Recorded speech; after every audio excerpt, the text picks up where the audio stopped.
Thanks for being here. Subscribe to Cheating Stories Best, so you don't miss new stories. Upon entering the house, the husband heard something he shouldn't have, but upon entering the bedroom, he not only heard the. Today's story has a similar plot. Enjoy watching it. In the end, after enough time had passed that I could look back almost objectively, it was just stupid. There is no other reason, just a person who hastened to conclusions, didn't check the facts, and did something unforgivable, believing it was justified. Even when she realized her mistake, her pride dictated that she'd rather let hell freeze over than admit she had anything to apologize for. I hope her pride keeps her warm at night, and her ego prevents her from realizing who she truly is, an empty, foolish woman who only cares about what's in it for her. Did it hurt? Hell yes. Was I angry? Furious beyond words. Did I survive it? Mostly. It still hurts when I see a family with small children and think it could have been us, rocking a little girl while she squeals with laughter, or tossing a ball to a little boy, praising him when he catches it.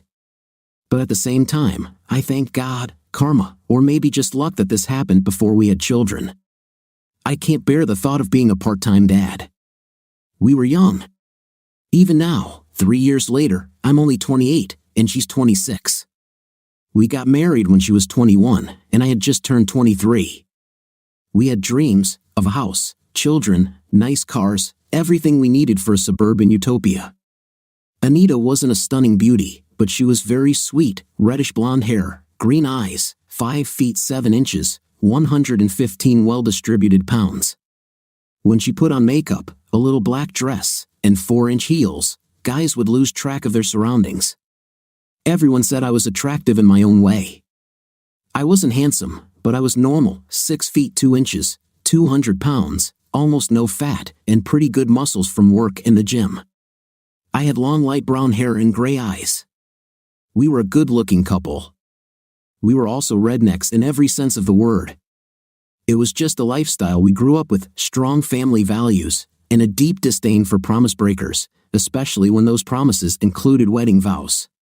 Most of our friends had also married young, and many were already starting to get divorced, 3 divorces, mostly due to money and infidelity. We were lucky. I started working 3 days after leaving school at a place that specialized in small car parts, mostly German. It paid well for someone with only a high school education, and I showed my gratitude by doing the best job I could. I studied every machine, took every hour of overtime I could get, and even worked with the mechanics until I could tune basic machines myself. I worked my way up to spending most of my time training new recruits. This caught management's attention, especially after a shift supervisor caught a new employee on her cell phone, which was prohibited except during break time. She was watching a short training video I had made to help her understand her job better. When the supervisor saw it, he checked with all the trainees, and they each had their own file to refer to if they ran into problems. I was called into the office, where the plant director, the shift supervisor, and a woman from HR were waiting. I waited for the axe to fall. "So, Bud, what do you have to say in your defense? Bonnie told us about your training videos. You realize you broke company rules by using your phone, right? What do you think we should do?" I was scared, but then I got angry. My theory has always been that when in doubt, attack. I didn't care anymore. I was just trying to make the company more productive. "I think you should let me put the videos on my work computer so they can be viewed on company-approved equipment. You have me constantly moving, teaching 3 or 4 people at a time, and it really helps them when I'm in another location. If you think it's a bad idea, you can fire me right now." They were a little taken aback that I went on the offensive. They had just wanted to tug on me a bit before offering the same solution. Once everyone calmed down, I was given a $1 raise per hour and appointed training coordinator. Anita was thrilled. She worked full-time and took part-time classes at a local college while earning her registered nurse degree. If she had taken a full course load, she could have graduated in a year. We discussed it, and she decided to go part-time to focus more on her studies. I took on even more overtime. A year later, both of our parents, siblings, and friends were sitting in the audience as she walked across the stage. She was the first in both families to earn a university degree. Even though I was now a coach, I was still on 3rd shift. This allowed me to come in early to coach the second shift and stay after to work with the first. Plus, it maximized my time with Nita, my beloved. She had her eye on a few entry-level positions, but the pay was low. She was told more than once that after a couple of years of experience, her salary would increase. However, after talking to a few girls at both places, she found out that they usually quit after about 2 years to hire someone cheaper. One day, a friend had an accident, and we took her to the emergency room. The staff there was overworked and severely understaffed. Nita finally asked the nurse, when she had a free moment, why there were so few people on duty. We can't find anyone who would agree to work night shifts, especially on weekends. It's a shame because the pay is great. Nita's application was accepted, she was interviewed, and 2 weeks later, she became one of the third shift nurses working Friday, Saturday, and Sunday. And the nurse was right, the money was very good for a beginner. She was scheduled to work 30 hours a week, but soon began working 40 or more. Between that and my job, money flowed in like a river. We decided not to change our lifestyle and saved money. Our mobile home and 4 acres were getting closer. A year passed, and we learned to plan our time together as much as possible. We usually ate breakfast together unless I had to stay overtime, and time in the bedroom was as wonderful as ever. We managed to sleep at least part of every day together. Life was good. Then I came across something that could make our lives even better. I had a friend, one of my closest friends, who was of Mexican descent and had moved to the country when he was 6. He was a little behind in school, and Billy and I started helping him since we all lived within sight of each other. He still had trouble with some words, which is how he got his nickname. We were on the school baseball team. I was third base, he was catcher, and Billy played first. One game, a guy hit to right field with the bases loaded, and the outfielder made an outstanding catch, throwing the ball to Billy, who passed it to me, throwing it so hard it almost knocked my glove off. I made the out and threw the ball to Juan, who blocked home plate and caught the guy, a triple out, very rare in baseball. Juan screamed, trying to say yippee, but it came out as Zippy, which had us in tears and gave him his nickname. Despite his Mexican heritage, Zippy was a true redneck, down to the beat-up baseball cap and red man chewing tobacco. He even had a Confederate flag tattooed on his bicep. He was a good guy, worked hard, helped his parents with bills because he still lived at home, didn't drink much, was well-mannered, and had only one passion, carp fishing. Carp fishing, in my opinion, is proof that people will bet on anything. You go to a stocked pond, pay an entrance fee, and catch fish. Carp are almost inedible, but the goal is to catch the biggest fish to win the hourly jackpot, the 24-hour jackpot, and the holy grail of carp fishing, the weighted fish. A weighted fish is a fish of a certain weight chosen at random for the pond. When the jackpot is triggered, you pay by the hour to stay in the game. If you're lucky enough to catch, say, an 11 pounds 10 ounces fish, the target weight, you win the jackpot. Jackpots accumulate over weeks or even months until someone wins. There are often hundreds, even over $1,000, in the pot. It sounds expensive, and it is if you participate in all the bets. They even had an hourly rate for the smallest carp, and you could easily spend $100 or more in one night. It was too expensive for me since I was saving up for a house, but Zippy was single, made good money, and loved it. He even won sometimes, but I'm sure if everything was calculated, he'd still be at a serious disadvantage. Every serious carp angler had their own special bait, and Zippy was no exception, constantly mixing concoctions until the smell drove his mother to banish him from the kitchen. After winning a big jackpot, he bought a small ready-made building, and Billy and I helped him install it. We even helped with mixing bait sometimes, if we could stand the smell. The rotten chicken mixture still makes me gag. Billy was training to become a pharmacist so he could take over his father's pharmacy when he retired. One day, we were sitting around, and Zippy started talking about his latest bait mixture and how terrible it was. Billy started explaining how different compounds interacted with each other, quickly leaving Zippy and me in the dust. What I'm saying, guys, is if we can find the perfect synergy with the right ingredients, something that really attracts the fish, we could make a ton of money. We thought about it for a bit and decided to give it a try. Most of our early experiments were disastrous failures. I secretly suspect that the first few batches we made sent the fish to the other side of the pond. I studied carp as much as I could by browsing the internet while Nita worked. Surprisingly, there was a lot of information available. I learned that carp are scavengers but are attracted to heat, which I mentioned to the guys at our next meeting. Billy smiled, and the next week he brought a chemical from the pharmacy, a liquid that could be bought without a prescription. It interacted with the compounds in the dough, heating it. We tried this the following week with mixed results. At first, he caught fish quite regularly, but then the dough began to melt, and the fish would get the bait without getting hooked. Still, he won 3 jackpots that night, the biggest catch of the hour, the night, and a weight fish. It was a great win, almost $700.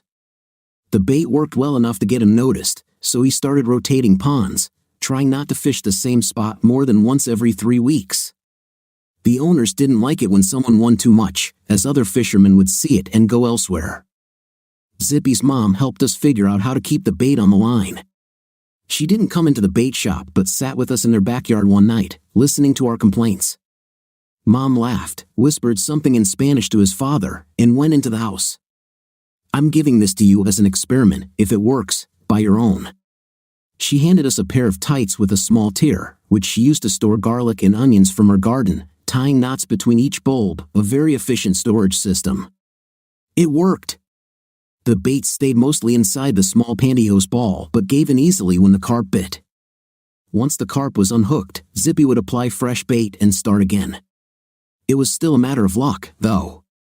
I suggested adding chicken livers to the mixture, Billy suggested coffee grounds for their chemical balance, and Zippy proposed using yellow grains to tie everything together.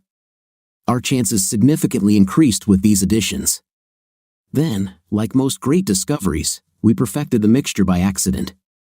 Billy was helping his parents clean out the shed when his mother gave him a bag of old cosmetics and perfume to throw away. He had a bait bucket in the back of his truck, and somehow, some of the perfume got onto the mesh lid of the bucket.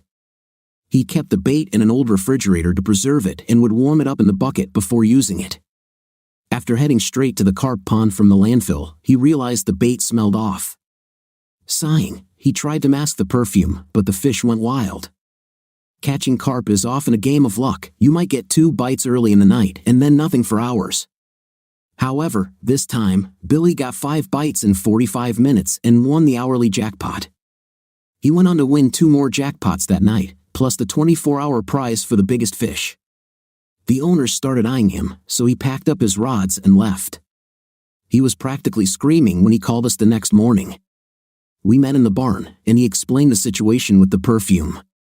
We checked online, and sure enough, the perfume was still available at a reasonable price. We made another batch, guessing the right amount of perfume to add, and Zippy tried it at a different pond on the other side of the county. The results were the same. He won 3 of the 4 hourly jackpots and left quietly. We held a council of war. I found a map of all the carp ponds across 7 counties, surprised to find there were 51. Zippy gave us a quick lesson by taking us to a pond in the middle of the day when no one was around. Billy and I each bought a pair of classic Zebco 33 reels on 5.5-foot rods. Since only 2 rods were allowed in the water at a time, it was a good, versatile setup. We didn't want to attract attention with expensive equipment, plus, it made us look like just a couple of guys who didn't know what they were doing, which was pretty true for Billy and me. We decided not to fish at the same pond at the same time and to rotate, never returning to a pond for at least a month. The last thing we wanted was to form a pattern or become too well known. The first night I went out, I probably entertained the other fishermen with how many mistakes I made, but after 7 hours, I had won 4 hourly jackpots, 3 for the biggest catch and 1 for the smallest, earning almost $600. Not bad for 7 hours of work. Everyone congratulated me and chalked it up to rookie luck. Billy didn't do as well, but he still won $400. Zippy, though, took home almost $1,500. Not bad for a night's work. We put all the money together in a coffee can in the shed. After 4 weeks, we had saved up $6,300, and the jar was filling up fast. We all agreed to wait until the end of the fishing season to split the money. We hid our bait by mixing it into commercial carp bait buckets, discarding the original contents. "You smell like you were in a junkyard with cheap perfume," Nita told me one morning when I came home late. She was well aware of our experiments since I told her everything. I laughed and went straight to the shower, staying in there until I'd washed off all the smell. When I came out, just in my boxers, and walked into the kitchen, Nita looking at me with half-lowered eyes. "Come have some breakfast, big boy." I think I passed out when I finally got free because I came to when she was trying to pull me out. "Sorry, honey," I said, standing on shaky legs. "You're going to kill me one day." It took us an hour to get out of bed and 45 minutes to shower together. Dying from hunger, we ordered 2 pizzas and ate one and part of the other. Life was wonderful. Then, we became greedy.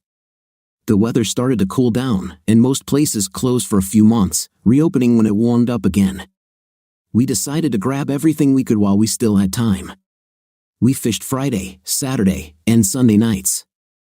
We didn't realize it, but we were being watched. Many pond owners communicate with each other, and Billy and I had become famous for our beginner's luck. Zippy also attracted attention. He stood out among the crowd of pale, overweight rednecks, especially because he was regularly beating them. Things at home were getting a little tense. Nita had begun to resent the amount of time I spent away from her. I hadn't told her how much money I was making each week, wanting to surprise her with a big payout when the season was over and tell her to start looking for a house. I talked to Billy and Zippy, and we decided to take a week off. Billy's wife had started complaining too. We were still experimenting with the bait, trying different perfumes, so I often came home smelling like something new. Everything fell apart when Nita went to Walmart for our weekly shopping and ran into a friend who was a cashier. They discussed friends and family, and then Jane leaned over and sniffed. "What was that for?" Nita asked. "Just checking to see what brand you're wearing today." Bud was here yesterday for his weekly shopping, and I swear, between the perfume, tights, and protections, it's a wonder you can walk at all. "I'd love to be a fly on your wall some night," Jane said. Nita didn't know what to say, so she just smiled and nodded. I had told her we found a way to keep the dough on the hook but didn't go into detail. When she got home, she tore the house apart looking for my stash, not knowing that everything was in the bait shop. The protections came into play by accident. Zippy had grabbed the wrong bucket and didn't realize it until he got to the pond. He called Billy in a panic, since Billy lived nearby, and asked him to bring the right bucket before heading to the pond. Billy left the bait, and that's when they realized they had forgotten the tights. Zippy was about to give up in frustration when Billy grinned. He went to his truck and pulled out a pack of 6 protections. "Here, try these," Billy said with a smile. It took 3 tries to get it right, tying it tight to the hook and making small slits along the sides. To their surprise, it worked better than the tights, lasting longer. We each started keeping a pair of pantyhose and a dozen protections in our trucks. Nita, in full jealous mode, searched the house before I got home, then waited until I fell asleep to check my truck. I wonder now what she felt when she opened the glove compartment and found 2 pairs of pantyhose and a package of protections with 2 missing. It didn't help that the pantyhose had been worn. Billy's wife had given us several pairs after they tore. Nita, always hot-tempered, struggled to keep her cool, but on this day, she let it all out. I woke up to find all 4 tires on my car flat and the rearview mirror missing. My fishing rods were in the driveway, clearly run over by her car, with the reels flattened. She left me a note on the bathroom mirror written in lipstick. "You an idiot, go fishing. Just so you know, 2 can play this game." I called her mother. I called her friends. I even called the hospital. No one had seen her, but one friend said she called. What did she say? Nothing I'd repeat. My advice? If what she said is true, you better run. And if it's not, you'd better find her quickly. That didn't help my mood. I called her repeatedly at work, and at 4 a.m., I finally gave up and told the shift manager I was leaving. He thought it was a good idea. "You've been off all night. I hope whatever's bothering you isn't contagious." I stopped by Walmart and bought 2 new classic 33 reels and 2 ugly stick rods, durable rods that bend but never break. I still needed to fish this weekend. Maybe if I told Nita about the money, it would help. Maybe I could convince her to come with me and see how I spend my nights while she's working. Maybe that would calm her fears. As I pulled up to the apartment, I noticed a car. People often parked in the wrong spots when visiting the apartments, but this car stood out, a BMW among the compacts and old trucks. Still, I was just glad to see Nita's car. I grabbed my bags in one hand and my fishing rods in the other, trying to balance as I opened the door. I let the bags fall as I turned the key.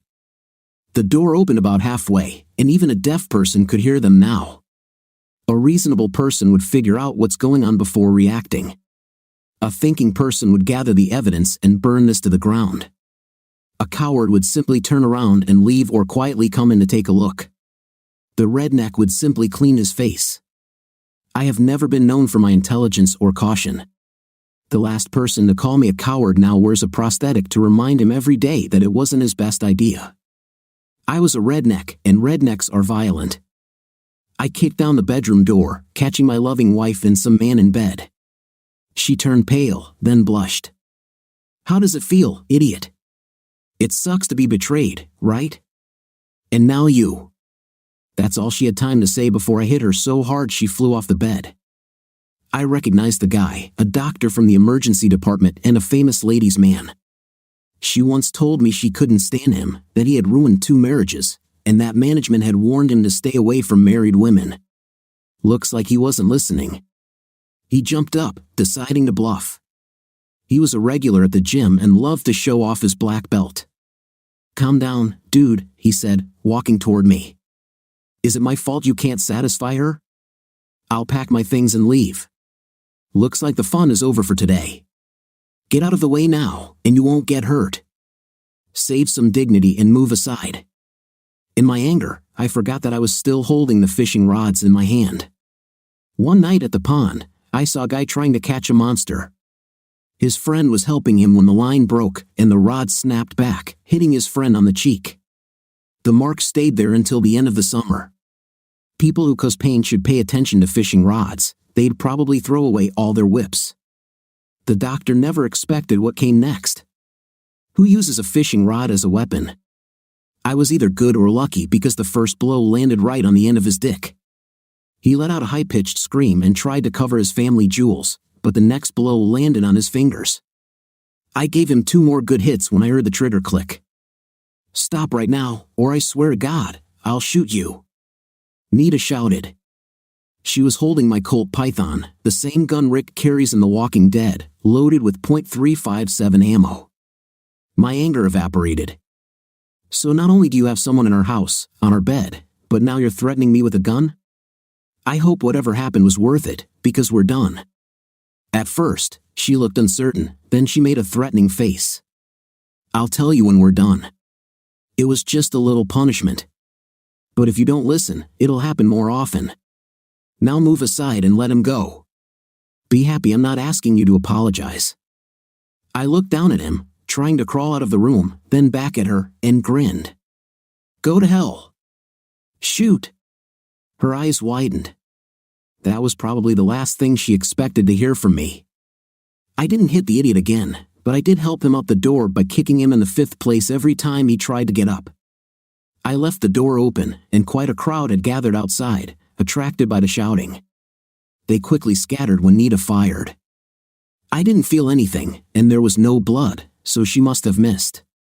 "Next time, the bullet will be in your 5th place," she screamed, lowering the gun and pointing it at me again. I looked up and saw a hole in the ceiling. Good thing all the duplexes are 1 story. Some caring neighbors had called the police when the shouting started, and they were just getting out of their car when she made the threat. Their guns were drawn, and they were taking cover behind the car within seconds. It must have been quite a sight, Nita, without clothes, holding a big gun, while her partner in crime tried to crawl out to his car, still without anything. When the shot rang out, he threw his hands on his head, not knowing who had fired, and started begging me not to kill him, apologizing for screwing my wife. I was fully dressed and just stood there, holding my hands up. I bet they watched months of CCTV footage later. The cops were shouting at Nita, she was shouting at me, and the man was screaming that he was sorry and begging her not to shoot him. She hesitated, looking at the police, then at me. She pointed the gun toward them, and I grabbed her hand, knowing they were seconds away from shooting her. She let go of the gun, and I tossed it toward the police. Wrestling her to the ground, we were both handcuffed almost instantly. In the end, we all got a free ride to jail. I was charged with assaulting a doctor and domestic violence for hitting Nita. She was charged with assaulting a police officer with a weapon, making a threat, indecent exposure, and discharging a firearm within city limits. If they could have found something, they would have charged the doctor too, but in the end, he was released. His wife had to come and pick him up, bringing clothes. She divorced him, named Nita in the complaint, and tried to sue the hospital. So everything became public knowledge. I promised not to press charges for Nita threatening my life with a gun if she agreed to drop the assault charge. She agreed reluctantly, not wanting more public attention. The doctor could have made my life very unpleasant, but he realized what awaited him and left in an unknown direction. It took his wife almost a year to find him working in a clinic abroad. She already had almost all of their assets, but he still had to pay alimony, including for the period when he disappeared. Overall, I dodged a bullet, and that was not an intentional pun. The prosecutor decided he didn't want to manage this circus and let us go, but Nita had to take an anger management course and complete 200 hours of community service for pointing a gun at the police officers. Zip and Billy came to bail me out, using some of our fishing money. I refused to pay for Nita, so her parents had to come and pick her up. This gave me time to return home, gather most of my things, and leave town. I haven't heard from Nita in 3 weeks. I think she was waiting for my apology. When that didn't happen, she called me, full of sarcasm, and told me to come home. As kind as this invitation was, I think I'll refuse. Don't call me again, Nita, we're done.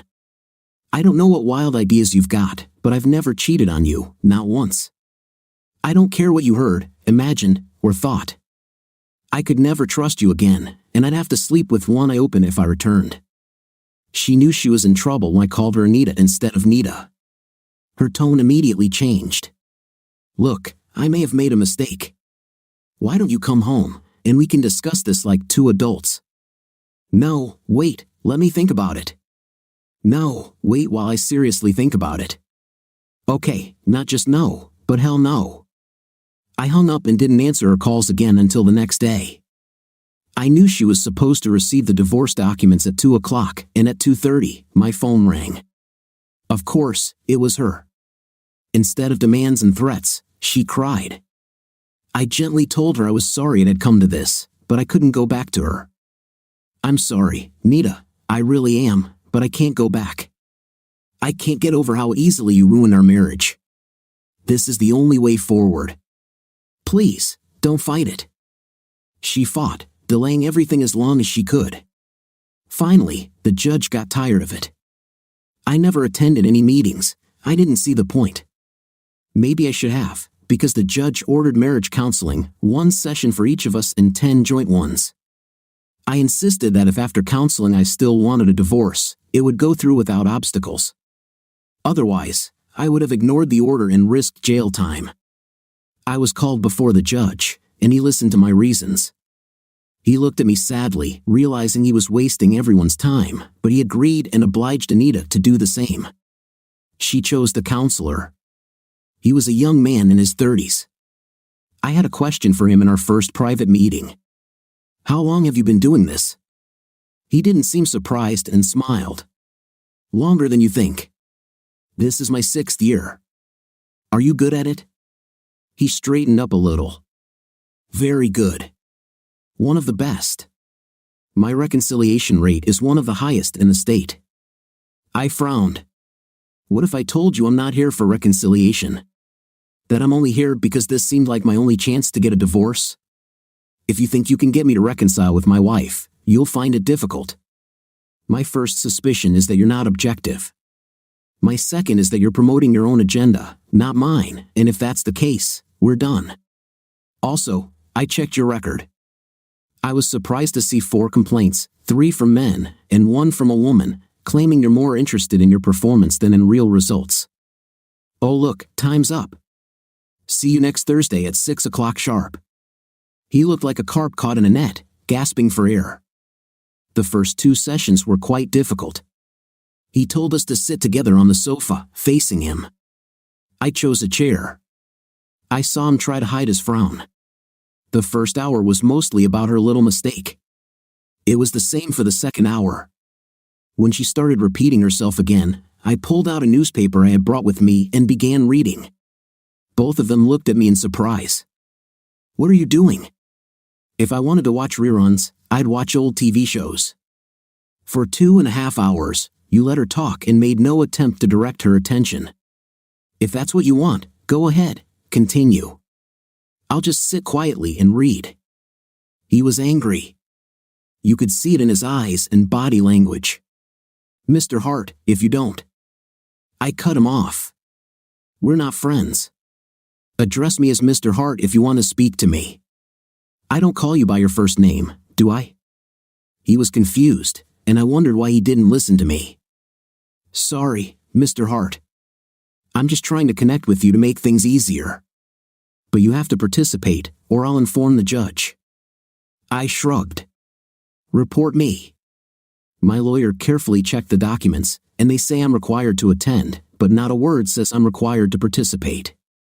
"So why don't you focus on the real issue, preparing us for life after divorce?" That effectively ended the session. He did report me to the judge, who invited me for a meeting. "At least make a good faith effort," the judge said. "Let me be clear, I'm not saying you should go back to her. It's your decision." After the session, I told her, "I will accept whatever you decide, but you might want to listen to how things went wrong so quickly. It might help you in future relationships." He was a pretty smart old man, which is probably why he was a judge. So, I did my homework and was ready for the next session. I handed Anita and the consultant, Bob, a piece of paper. "What is this?" she asked. "This is a record of all the times I've been fishing when you thought I might be doing something else. These guys keep pretty good records, so you'll see when I arrived and when I left, or at least when I got my last win. If you think I was having romantic affairs at the carp pond, you've clearly never been there." "The smell is far from conducive to romance," I said, looking at her. "Look, maybe I should have explained about the protections and pantyhose, but I didn't see the need. You were half listening when I told you what I was doing. You had your own hobbies, going out with the girls, sometimes shopping. Did I think you were cheating? No.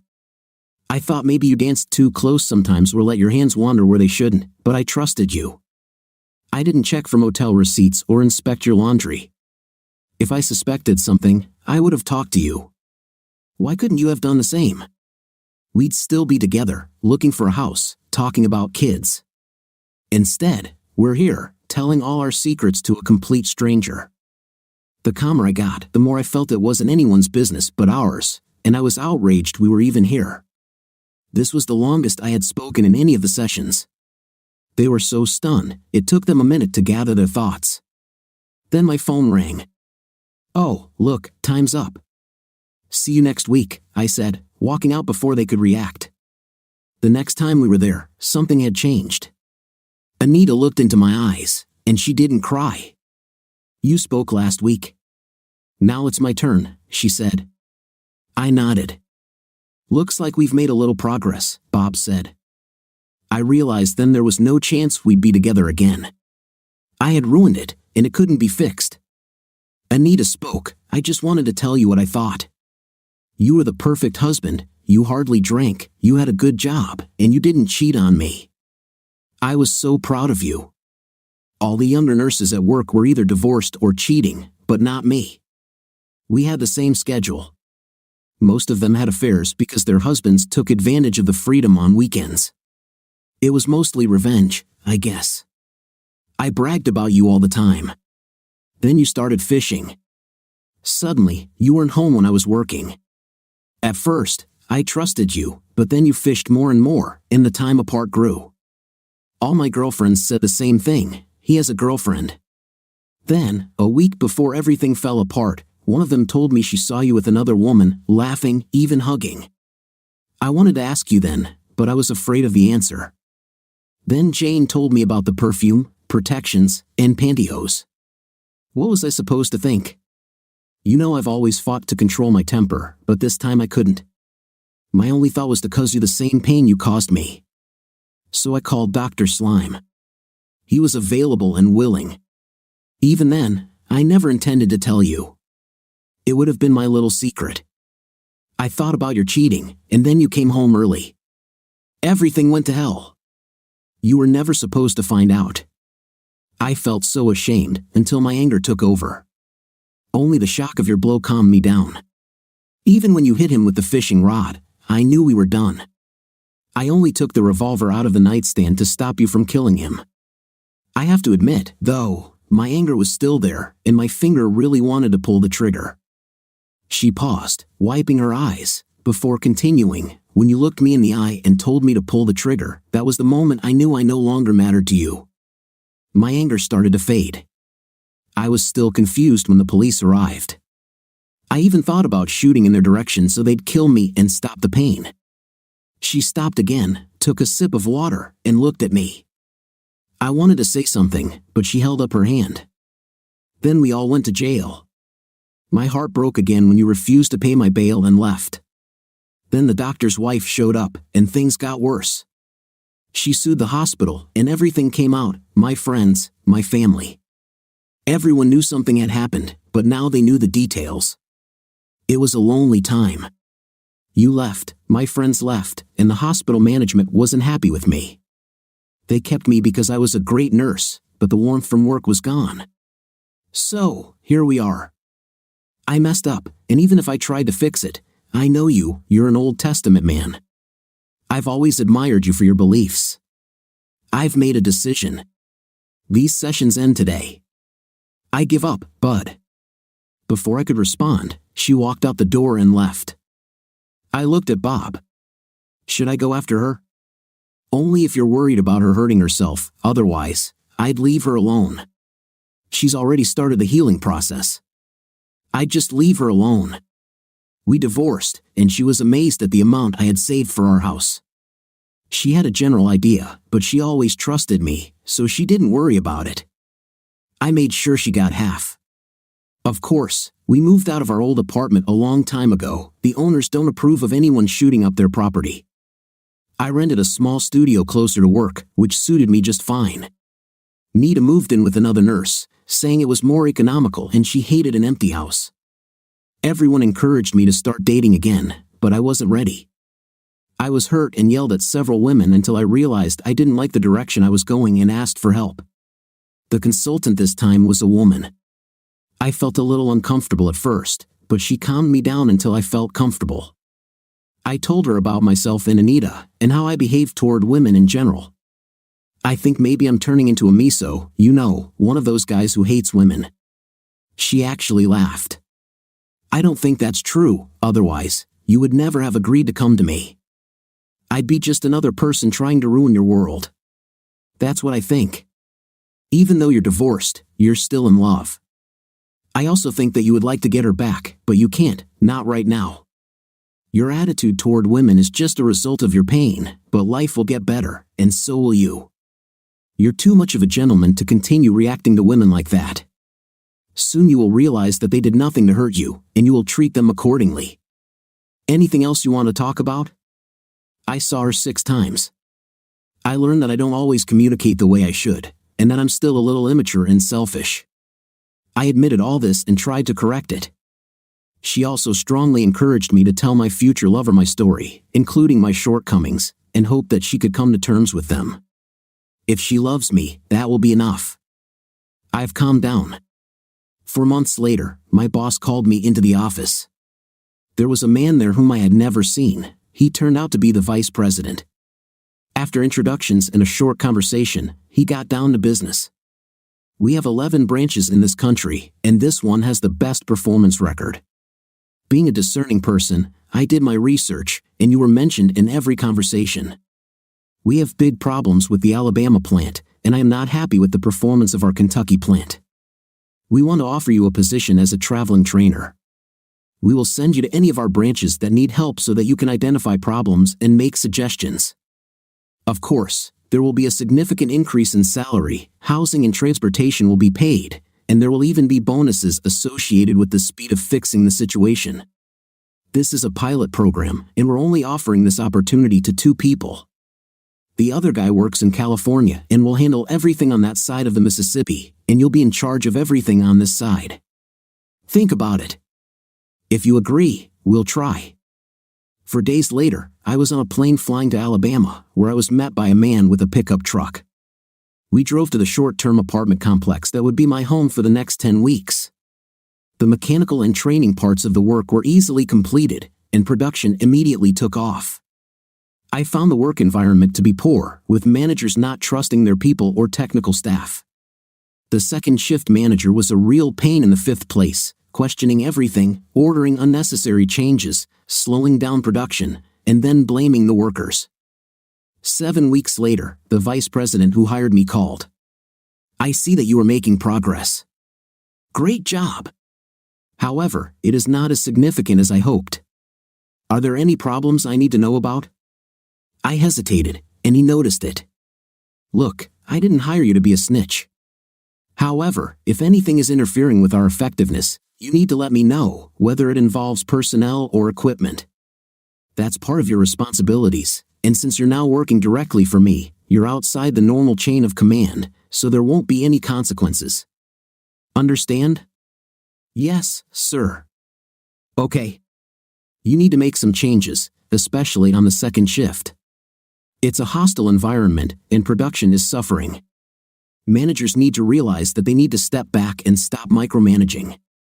If people know their jobs, there's no need to hover over them. Trust them, and it will bear fruit."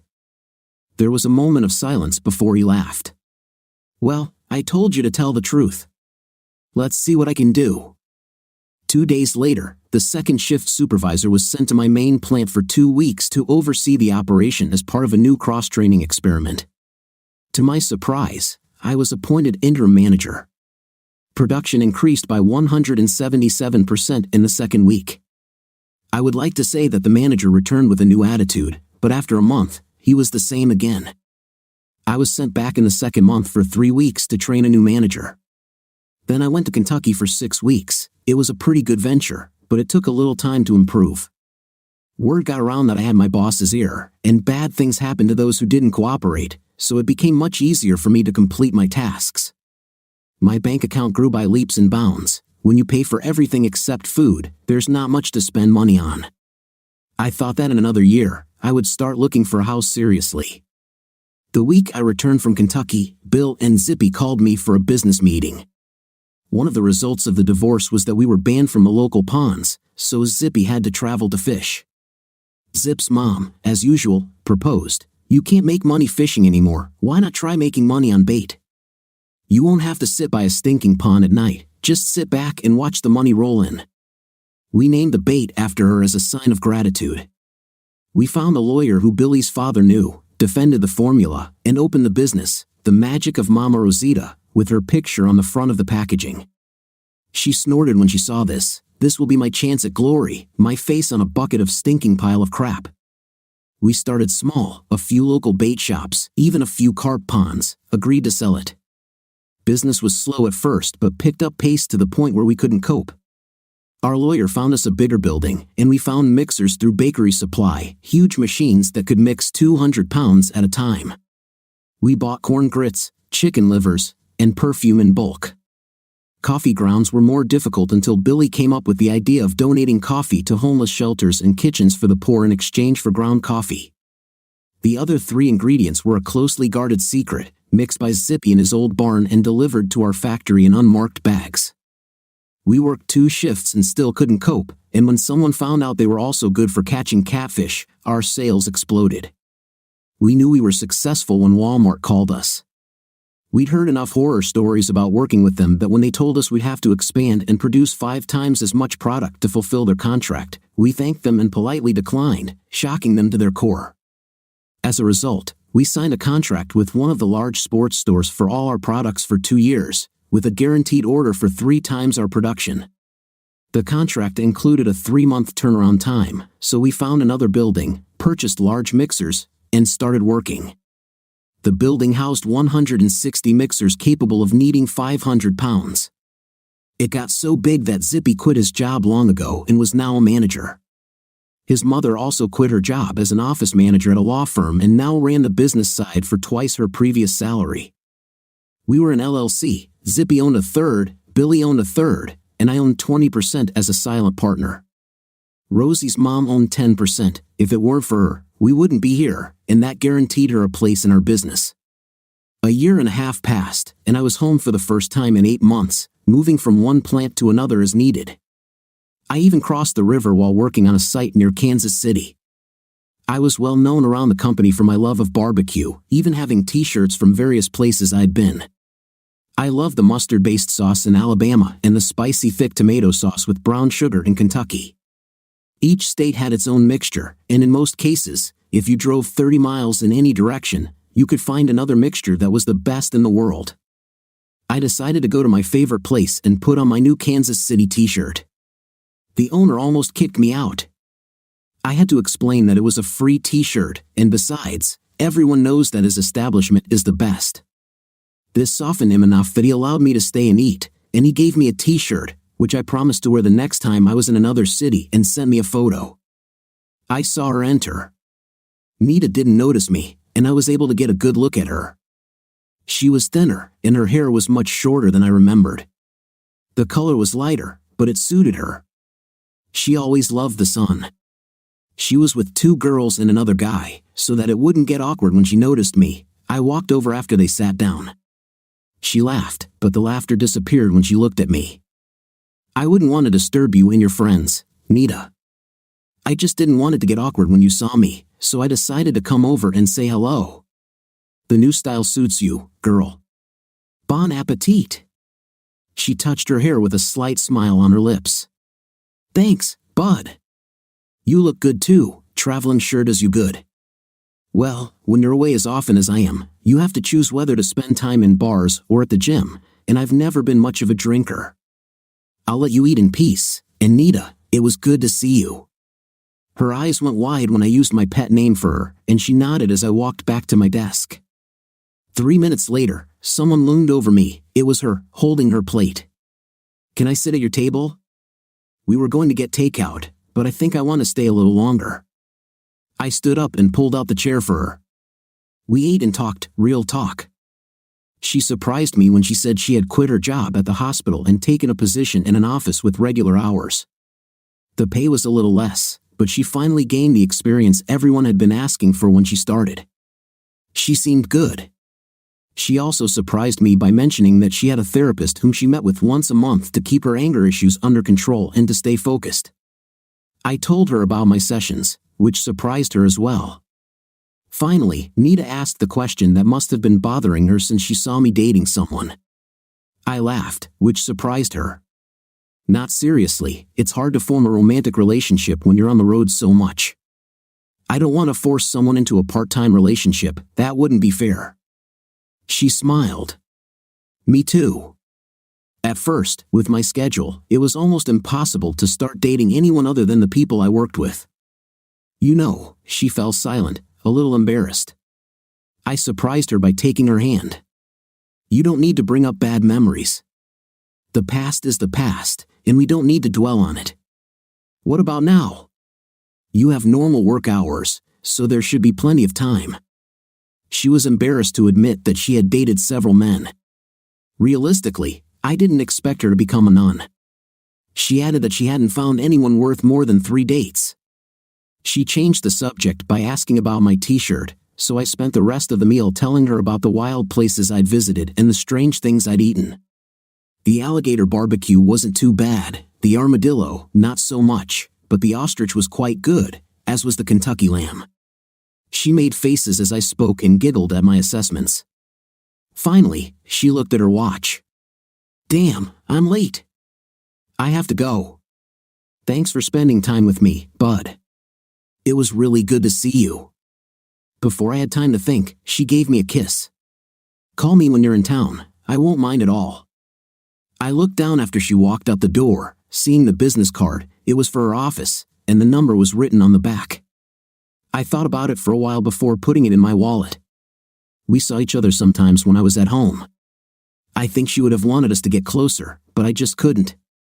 She tolerated it for a while and then started dating another nurse from another office. I was still traveling and still going to the gym, but I had a new interest: online classes. I wanted to be more than just a traveling coach. When my boss found out about this, he arranged for the company to pay for the classes, calling it an investment. I had little college education, so I completed my business management degree in 2.5 years. I received my diploma by mail, deeply aware of the pain of not having someone to share it with. Then my boss called me and told me to come to the main office. He introduced me to my replacement. "You did a great job, but I know how hard traveling is for a young man. Now that you have your degree, it's time to move on. The manager at your home plant is retiring, and the production manager is moving up the ranks. Suddenly, I have an opening on my management team, and you'd be perfect. You have 4 months before Jack retires, but I need an answer in 2 months so I can find someone else if you decide you want it." This is interesting. One more thing to note: the production manager is in his late 50s, so in the future, the manager's position will also be vacant. You know how much I like to promote my own. Think about it for now. Jones will always travel with you. We need coaches. I thought about it and decided it would be good for me. I was tired from the journey. It had been fun for a while, but I loved the idea of waking up under the same roof every day. I almost fell in love. She was from Alabama, with bright red hair and a body much like my ex, only with much larger breasts. She was the production coordinator, and we worked together often when I was there. We started talking about hobbies, and she admitted that she loved fishing. She even had a boat. She said this with a grin, and I knew the story.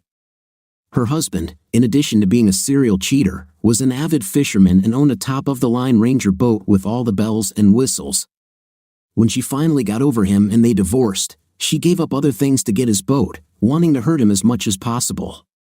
The boat sat for a year before she finally decided to use it, and she immediately fell in love with fishing. She didn't like bass fishing. She caught monster catfish in a nearby lake. Her current record was 28 pounds. I casually asked what bait she was using. This was before we signed with a sporting goods store, so we were strictly local. The next time I visited, we agreed to go on her boat that weekend. I brought 5 pounds of our bait. Catfish fishing is very similar to carp fishing and is best at night. We started a couple of hours before sunset and just floated around the lake. Molly noticed me looking at a couple of girls on another boat. She laughed at my surprise. "Think you can keep your eyes on the boat now?" "Definitely." We sailed to the mouth of the bay, one of her favorite fishing spots, anchored, cast our lines, and opened a beer. 40 minutes and 3 bottles of beer later, she got bored. The boat had very comfortable, with large fishing chairs. "I think we should use this opportunity to get to know each other better, don't we?" I was in favor but made a symbolic protest. "What about the fish?" "Screw the fish. I've got the reel set. We'll know if there's a bite." One thing led to another, and soon she had no upper hand. Her 5th place was exactly as I had hoped. She looked over her shoulder and grinned. Then we had a night. We slowly sailed to the marina, famous for its scales. The boys almost rolled over when she showed them the fish she wanted to weigh: 8 fish, the largest weighing 69 pounds, a new lake record. They kept these fish in a special live well until the state sent someone to check. The marina would attract a lot of attention as people came to fish over the next 2 days. Molly was featured in local and state newspapers, a state wildlife magazine, and even interviewed on television. I was mentioned as her fishing companion. When asked what kind of bait she used, she said it was a commercial bait that you could buy anywhere and would just let people guess which one it was. She really made up for the interruption on the boat, and on subsequent visits, she made sure we rocked the boat before casting our lines. She was funny, intimacy exciting, a good conversationalist, and simply easy on the eyes. I was almost ready to ask her for a more exclusive relationship when she canceled the date, and I saw her at a restaurant with another man. Their touches made it clear to everyone that they were not strangers to each other. I didn't see her all weekend, and the next week at work, she took time off. The following month, she was all over me and noticed how cold I had become. She sighed. "You saw me, right?" "Yes, But don't worry, we didn't commit to each other. I'd rather hear it from you, but that's okay. Listen, I'm sorry. Brad is my steady boyfriend. He was overseas for almost a year on a contract and got an unexpected vacation. We'll get married eventually. He knows how much I love intimate, and I know he can't do without it either, so we reached an agreement. Whatever we do, whoever we date while we're not around, it's none of our business and no need to know. You are a great guy, Bud, and you're almost as good as Brad at technique. I would like to continue dating you. His contract will not end for another 8 months. I thanked her but declined, saying that while it didn't matter to him, it did to me. So we just remained friends. I wished her well but never touched her again, except when we were fishing, and I helped her catch those monsters. She kept pulling them out, and the guys on the water were watching her, trying to figure out how she caught the monsters, but they didn't even get a bite. They even went so far as to search her boat, but she kept the bait locked away in a small refrigerator in her father's garage. She ended up breaking her own state record by catching a 77-pound monster. She sent me a photo of the fish, and it was taller than her. A guy stood nearby, smiling. Brad, I guess. They looked happy. She continued her good fortune, winning several tournaments, until the bait became available in local stores and she lost her monopoly position. When I returned home, I no longer needed to wander. I took some of my money and bought a nice house in the village on 8 acres of land. There was even a decent-sized pond on the site. The house came with a small tractor and some equipment, so I kept the fields tidy and planted a small vegetable garden. I still went on dates and was a pretty eligible bachelor for our area. I slept with whoever I wanted but did not find anyone with whom I could spend the rest of my life. Everything changed when I came home one day and saw someone sitting on my porch, or rather, 2 people. I was surprised to see Anita and a little girl of about 8 who looked remarkably like Anita. "Hi," she said, getting up from the porch swing. "I like your house, as far as I can see. I came to ask for a favor, not for myself, but for Annie. She wants to learn how to fish, and I can't think of anyone better than you to do that. Please." She looked at me with puppy dog eyes, and I was surprised at how much it affected me. Annie just watched, hoping for the best. I noticed that even when she smiled, there was sadness in her eyes, and I wondered what that meant. Well, what could I have lost? Did she bring her fishing rod? Anita almost broke her face from smiling. "No, we didn't know what to take." "Are you sure you have something suitable here?" I ended up looking like a pack mule by the time we got ready to go fishing. We needed chairs, a cooler for drinks, and of course, rods and reels. I gave Annie one of my trusty fishing rods. It was small enough for her to handle. I first set up a fairly heavy weight and had her cast the line across the field until she figured out how it worked. She looked so serious it was almost funny. Then I baited the hook with one of the worms we dug up in the garden, set up a float, and showed her where to cast. There was a lot of drag in the pond, so I knew she would catch something eventually. Anita rocked on the chair I brought, smiled, and sipped iced tea. She had that look that I still recognized, and I wondered what her plan was. She was 28, just entering her prime, and it showed. I was idly wondering who would wear a summer dress to go fishing when Annie screamed that she caught a fish, and quite a large one judging by the way the fishing rod was bent. I instantly found myself next to her, telling her what to do. Anita also came up, encouraging her. She caught a crappie. I didn't even know there were crappies in my pond. It was a good size, great for eating. When I told her this, she immediately demanded that I leave it. I promised that I would leave it if she ate it. It seemed that little Annie was a natural fisherman because she ended up catching 9 of them, big enough to eat. I asked when she wanted to have a fish dinner. "Tonight," she exclaimed. "Don't you need to go home?" I asked, noticing the sadness in her eyes again. Anita hugged her and said she might stay a little longer if I fried her fish. Those puppy dog eyes again, this time, there were 2 of them. Annie showed no disgust as I cleaned the fish by placing them in some lemon water while we prepared the side dishes. Anna took this as an invitation to take over my kitchen and soon placed Annie on a chair to watch her prepare hush puppies and tartar sauce. I had to make coleslaw, so I fired up my gas grill and put some corn on it to grill, using the side burner to heat the oil.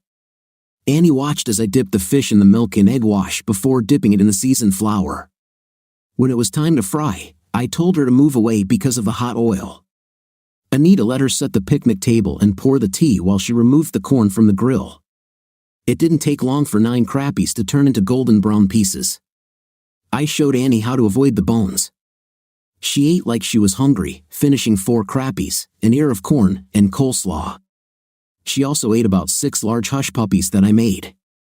I wondered where she was putting all this. Anita sat her down on the sofa while I put away the fishing equipment. I sat on the porch swing, listening to her sing in the kitchen and watching the little angel sleep on my couch, and tears rolled down my cheeks. This was supposed to be my life, damn it. I felt someone tugging on my sleeve. Annie woke up and stood in front of me.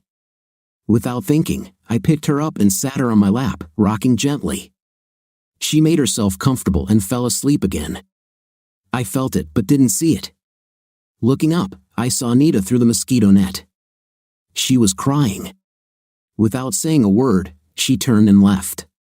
10 minutes later, she returned with 2 cups of coffee, placed them on the side table, and sat on the swing, snuggling up to me and playing with Annie's hair. It was very nice. I enjoyed the moment before I spoke. Do you want to tell me what's going on here? Remember my sister Jen? This is her little girl. Her husband and she separated about 7 years ago, right after Annie was born. Jen had a good job, so she stayed there raising her little girl. Then her husband came back after all these years and wanted to make peace. She was engaged and laughed, saying that he would never be Annie's father because she already had a father waiting. He tried for weeks until she got a protective order. One night, he got high, broke down the door, and shot Jen and Tommy while Annie slept. She heard shots and stood up. Her father had already run away, so this precious girl had to call 911. Social services was about to pick her up when we intervened. Mom could not cope with caring for the little girl, so I filed a petition and received guardianship status. She's my little girl now, Bud. I've been thinking about this for a while. When I found out that you stopped traveling, I had the perfect idea. She needs a dad, and I can't think of a better person to fill that spot. She already trusts you more than anyone I've seen her with since I took her. I could have been hit with a feather when she came here and climbed into your lap. You look so good together. Naturally, you understand, so I'm asking not just for myself, but for both of us. Become a part of our lives. Share a little of your heart, at least with her. I know I can never get you back, but if I can be even a little involved in your life, it will make me very happy. Please, Bud. I don't know exactly when my arm wrapped around her shoulders, but I hugged her as tightly as I could with the baby on my lap. At some point during the hug, we fell asleep. I woke up and saw Annie smiling. I need to go to the toilet. I woke Anita up, and she took her to the bathroom.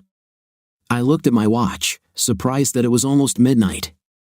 I bet it would wreak havoc on the little girl's sleep patterns. Anita came out of the bathroom smiling. It's too late to go home. Annie, in the bathroom, you have a huge bathtub. I need t-shirts instead of nightgowns, and you need to prepare the guest bedroom. She was very happy about the sleepover. I fluffed the pillows, made sure there were enough blankets, and made the bed. Annie came in wearing my t-shirt, which almost reached her ankles, and demanded that I lay her down and tell her a story while she waited for Anita. You should kiss me goodnight, she mumbled sleepily, and I obliged. At that very moment, Anita walked in, her smile huge. I felt like one of those catfish caught on a hook that I couldn't free myself from. Her t-shirt fit her much better, reaching only a few inches below her 5th place, which seemed happy to see me. She might have shown off a little as she dove under the covers to snuggle up to Annie. I know she got a goodnight kiss. Where's mine? Anita asked.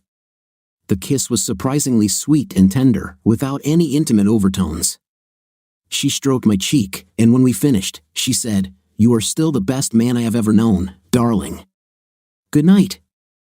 I doubt I slept more than 2 hours that night, thinking about the 2 angels in the guest bedroom. I have to admit, deep down in my soul, that I never let go of my love for Anita. Should I try again? All these thoughts swirled around in my head until I finally fell asleep. I woke up to an empty house, which was a little disappointing. Well, it's time to get back to reality. I was working in my garden when they returned. Annie jumped out of the car like a bullet and ran toward me. I barely managed to catch her when she jumped on me. "We're here for the weekend." "It's great, isn't it?" "What do we do?" "Mom says we can go to the zoo if I'm a good girl." "I'll be a very good girl, I promise." "What is this? What are you doing?" I looked at Anita, smiling. "Well, can we stay?" "You're not playing fair," I said, and her smile became even wider. "I take that as a yes. And dear, in war and in love, all means are fair, and this is not a war. I'll go unpack our bags. Do you want to come with me, Annie?" "No, Uncle Bud is going to teach me about gardens." "Okay, sweetie." "I would say don't get too dirty, but why?" She turned, walking toward the house. I heard her hum quietly. Without taking even 3 steps, this was one of her signs. When she was happy, she would sing. Annie stayed with me for an hour, learning how to tie up tomatoes to keep the fruit off the ground. She went to the barn and brought back the basket I told her to bring, and I let her pick the squash, tomatoes, and corn, choosing only the ripest ones and saving the others for later. I saw a little green snake in the corn and showed it to her. She immediately wanted to hold it, but I said it was a wild animal and probably wouldn't like being held. I let her carry the 2 turtles we found back to the pond. It turns out turtles love tomatoes, another reason I tied them up so they couldn't be eaten. She carried the basket back to the house, proudly showing Anita what she had collected. We washed up, and Anita made us ham and cheese sandwiches with slices of tomatoes that Annie had picked. Then she took a bubble bath and dressed in fresh clothes, telling us she was going to take a nap in her room but that they would wake her if there was anything interesting.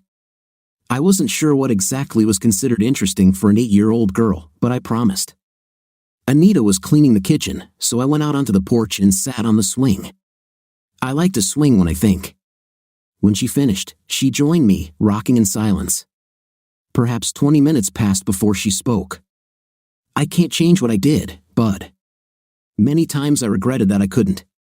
You meant my whole world, and you have no idea how I felt when I thought you were cheating.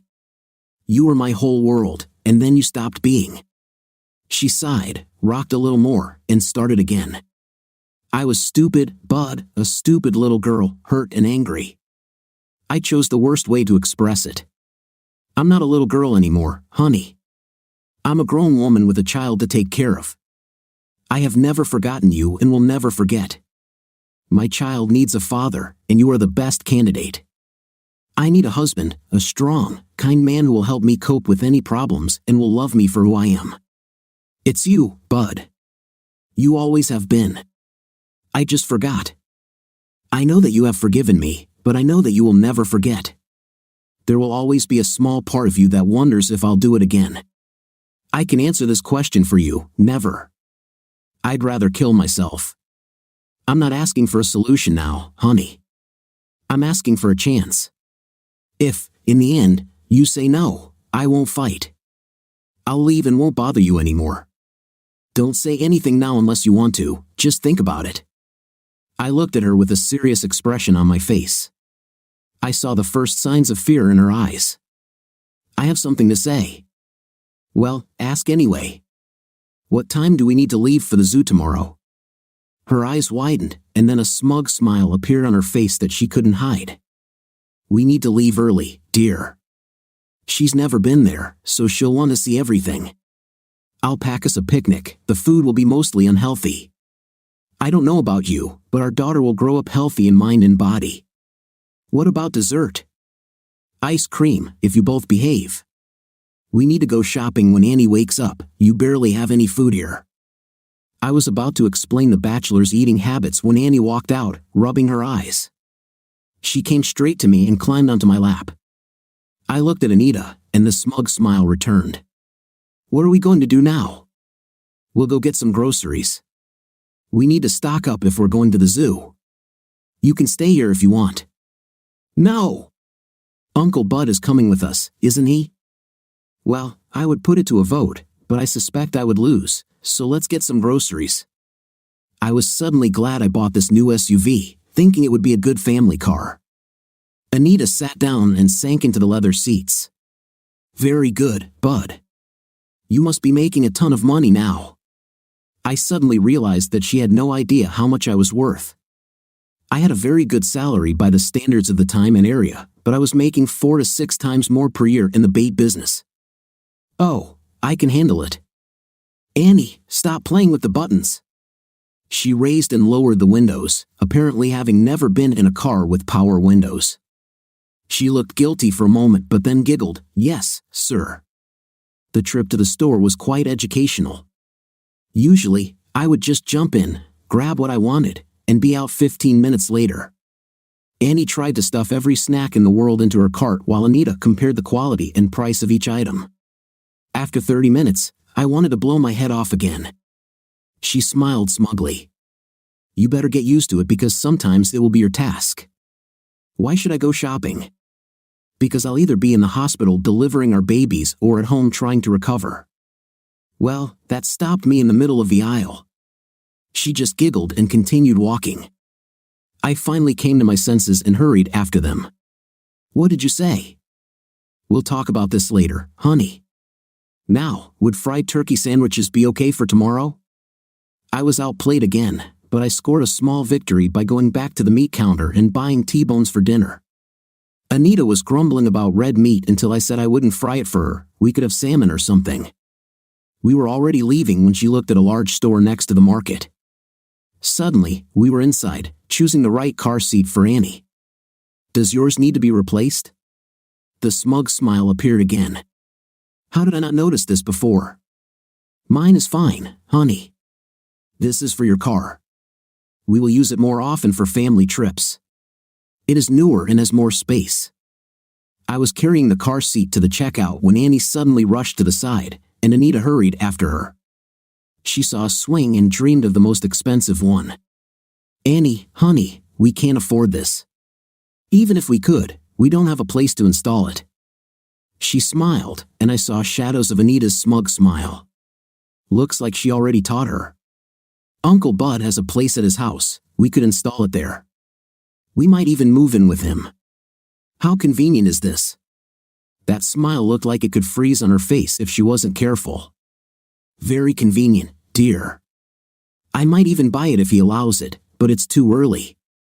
We have to show him how much we love him before he even thinks about it.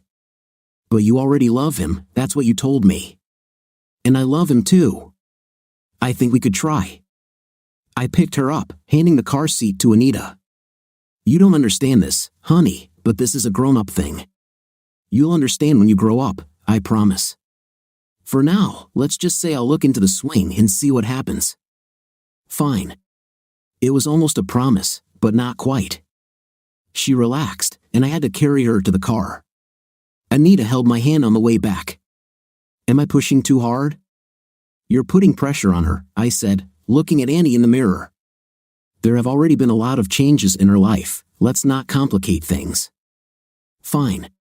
When you're ready, darling. When you're ready. We grilled steaks, corn, and potatoes and ate outside again. Anita explained that where we lived, there aren't a lot of green spaces, so she doesn't get outside as often as she should. Let her enjoy it. That night, just after dark, I took them to the pond, set up a lantern, and cast out their fishing rods, sitting Annie on my lap. 15 minutes later, she screamed when her fishing rod bent. I told her what to do, and she caught a nice catfish, probably about 5 pounds. She was disappointed when I sent it back, but I told her we'd come back later and catch enough to eat. She caught 3, and Anita caught 2 before we stopped. I caught more than you, she said as we walked back. They helped you, honey. Next time, I will sit on his lap, and you will help me. No, sorry, Mom.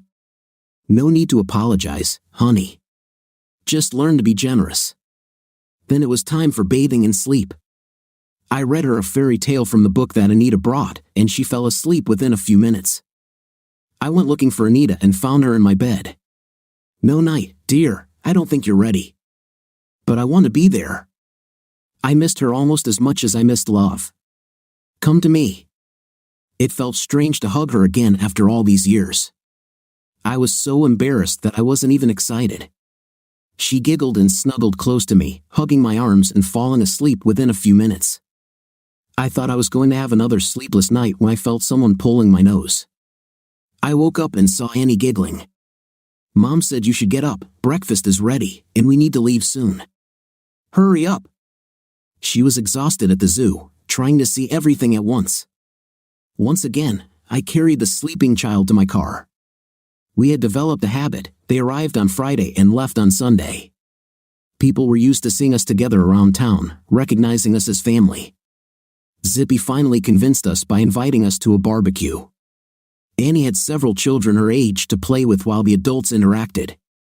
He caught me alone and congratulated me on Anita's return. I felt sorry for her. You know, we all knew how hot her temper was. She made a big mistake, but I think she paid the price. Now get off your fifth place and give it back. You both haven't been okay since the divorce, Mama Rose added. This child is very lucky to go from such tragic circumstances to a loving mother and father. Do the right thing for her too. Billy and June agreed. I thought about it for a couple of weeks and decided that the majority rules. Luck helped me. Anita usually left work early on Fridays, but an emergency happened, and she called me in a panic to pick Annie up from kindergarten. Annie threw herself around my neck, chatting and trying to show me off to everyone. I barely managed to get her into her car seat to go home. I took advantage of the trip to have a serious conversation with her.